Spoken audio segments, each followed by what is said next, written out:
Welcome back to Automation 2050. Today we are going to see about Google Data Studio. Reporting never seems to be an easy task. In fact, most marketers cringe just at the thought of it.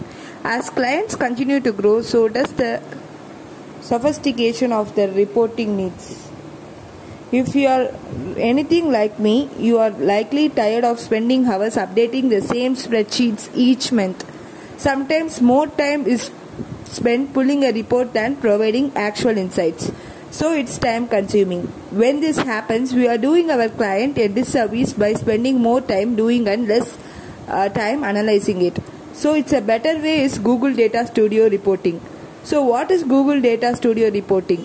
It is introduced in 2016. It's a free data visualization tool where it syncs all of our data sources into one reporting experience, and it enables users to create informative and visual dashboards that are easy to interpret, share and customize. And top benefits of Google Data Studio is free to use, connect to almost any kind of data like Google, Bing, Facebook, LinkedIn. And also it has a connecting property outside of Google, requires a third-party connector. Typically these come with fees, monthly prices, and it's fully customizable. Real-time data integration, consistent, saves time each month by pulling the report. So there are few key areas across to ensure your first Google Data Studio report, which will include the choosing a template, connecting the data sources, choosing the metrics, sharing the reports. So templates, the first thing to do to choose the template. Google Data Studio provides a wide variety of templates to get you started. So if you are new to Data Studio, it is important to choose a template based upon the type of data being portrayed. For example, tutorial report, world population report. There are lots of things. So with any template, you have the ability to customize items and fonts to create a more consistent report. The beauty of the report is that multiple pages can be added. Don't feel like your entire marketing story needs to be shown on one page. That's great. So I like to start with a blank report. For example, it gives me an open canvas to map out the story, the data story that needs to be told. Every client has a different needs and the reporting should be no different. The most efficient route we have found as an agency is to incorporate the template specific to SEO or paid social. So with those as a standard, we can then easily tweak them based upon the individual client needs. So for example, in that Google Data Studio, I told you we have to choose a template. Then step 2 is to connecting the data sources. Step 3 is to choosing the metrics that matter. Step 4 is share the report that we have created. So how to adding the data sources? So connecting data sources is key to the successful report build. There are endless connectors available in Google Data Studio. As I have seen, I have Google Analytics. We can also upload the CSV, Excel or whatever the file may be, and we can also connect Google Sheets, display and video, 360, BigQuery, Cloud SQL, etc. So we can whatever we want, we have to just click like that. Google Data Studio demo I will give you in part 2 and part 3. So you can choose to add data sources at the beginning of your report, build or add them later on. So they can be found by clicking add data in the toolbar. So as mentioned above, there are many third-party connectors that can pull in additional data sources. So like the only downside to third-party connectors are additional cost, can slow down reports, metrics are sometimes depreciated. So choosing metrics that matter, that is very important, because let's be real, the worst part is when clients open reports and see the complete data dump.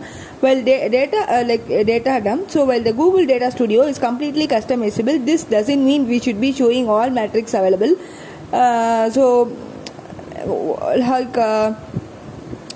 We have to convey the proper metrics and insights based upon the goal. It shows the client that you are listening to them. So a win-win situation for everyone. And fourth one is sharing the reports. When you are ready to share your reports with client, be sure with the review the settings.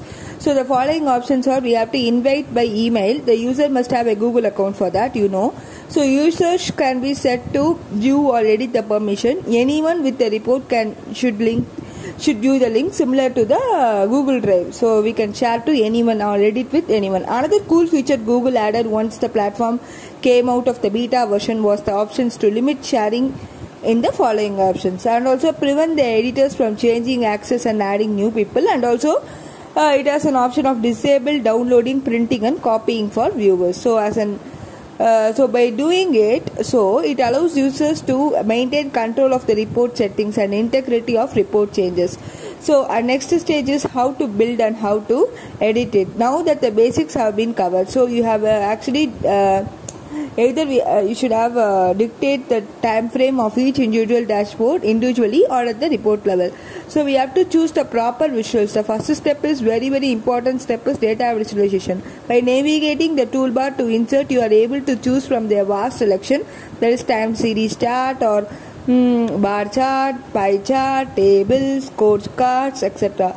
So like first one, like the scorecard, time series, table, pie chart, lots of there, and also we can edit that data or date format based upon the data. That option is also there, and also we can add a report filters. So if you want to filter anything, or if you want to combine, or if you want to blend any data, we can do that. And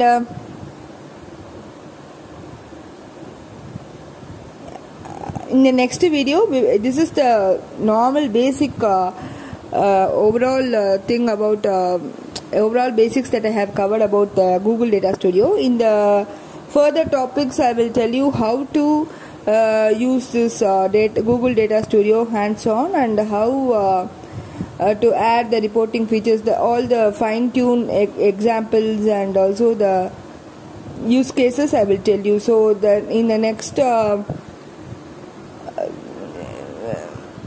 video you will be able to see TensorFlow part 2 part 3 and Google Data Studio part 2 part 3.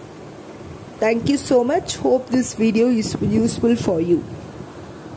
Thank you. Subscribe it for all the further updates.